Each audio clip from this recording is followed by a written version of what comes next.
So Meta just announced they are going to be firing 20% of their staff, and we covered that in a video about a week ago. They are replacing their humans with AI agents. It is happening. It's happening not just at Meta, by the way, it's happening all over the place. But what's shocking to me is the Meta employees are now really upset and starting to revolt and sending around petitions, not because they're being replaced by AI agents, but for another reason. Let me explain. Last week, we also covered a story from Meta where Meta is going to be using a mouse-clicking software on all their computers so that they can figure out what are all the operations that are happening in, well, their operation. What are all the buttons that are being clicked? What are all the links that are being clicked? What are all the keyboard strokes that are happening? And using that data to train AI agents. So effectively what's happening is people are pissed that their information is being used, their work is being used to train their replacements. They're not happy about it.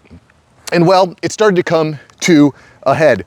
This week, Meta employees started distributing flyers across multiple offices in protest of this new mouse tracking software. And you could find these petition flyers in meeting rooms, on vending machines. Heck, you could even find them on your paper toilet dispenser. And these flyers encourage people to, again, fill out a petition. And the petition is very, very interesting. Let me just read some of the key points from the petition and kind of break it down. Because quite frankly, what's happening at Meta is going to be happening at other organizations. Mark my words, Oracle, Amazon, all the way down to your mom and pops. This type of AI agent replacement and tracking and SOPs is going to happen. You can mark my words on that. And it's crazy to me. Like when I talk to the guys on this channel, you guys get it.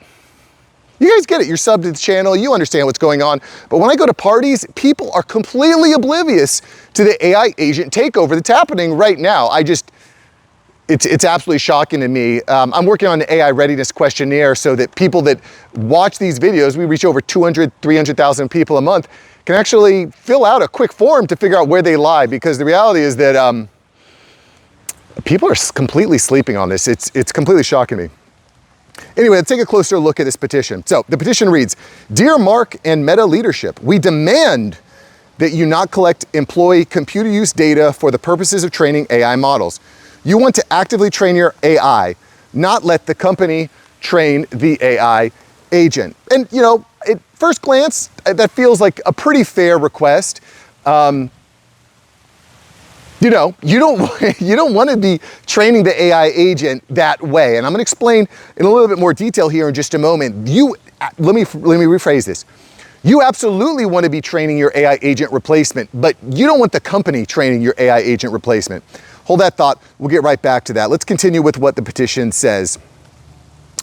So it says, "We are calling for a clear commitment that employees must not have their computer use data, also referred to as human-computer interaction data, collected for the purposes of training AI models. This includes, but is not limited to, keystrokes, mouse movements and usage patterns, screen interactions, device interaction habits, navigation and behavioral patterns, and screen content." And okay, I get it. I get it. I would probably be filing a petition too if I worked at Meta, because you know, this is definitely concerning. You don't want to be replaced by AI, and you certainly don't want to be training your replacement or want the company training your replacement on your data.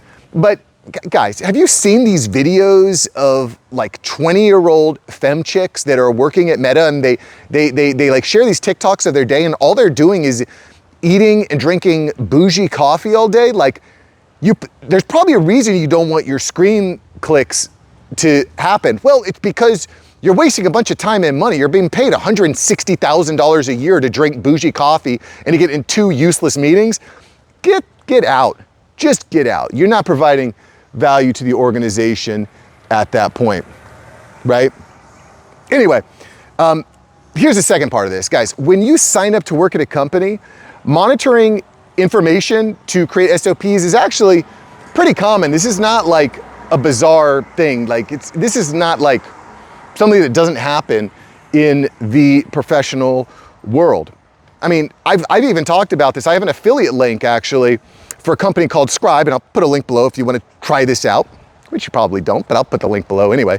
There's a company called Scribe that does this. It tracks you or your employees, all of their computer habits and then creates standard operating procedures. I can tell you as someone who's, done some, had some small business projects and scaled up some small businesses to 6 figures, that, creating SOPs is like such a hassle. It's such a pain. And one of the best ways to do that is, well, to track what you and your employees are doing so that you can build out better systems, automations, workflows, and even train new people coming into the organization.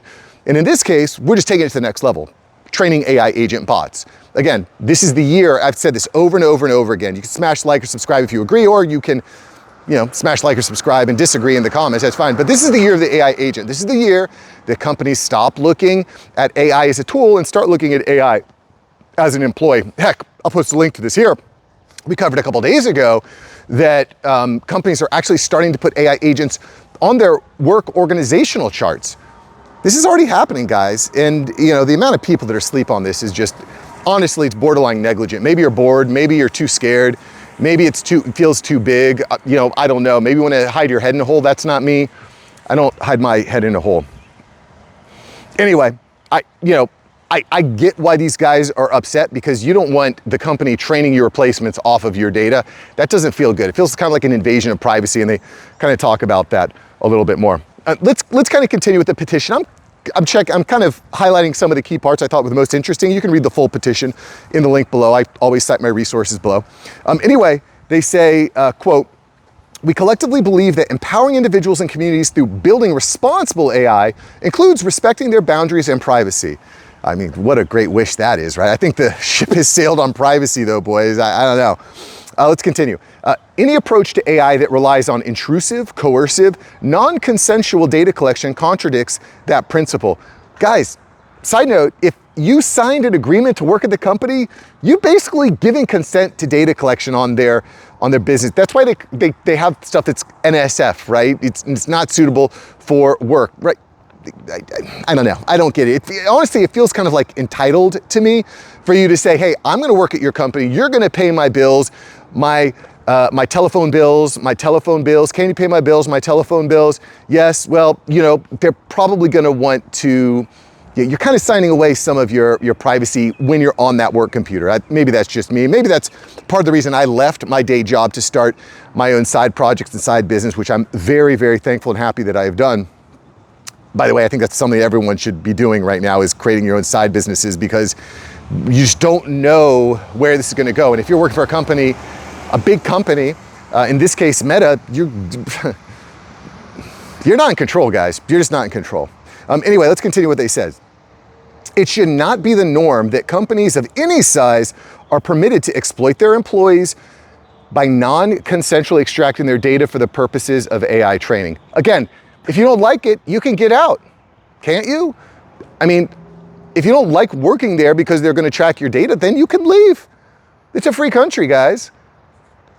I don't know.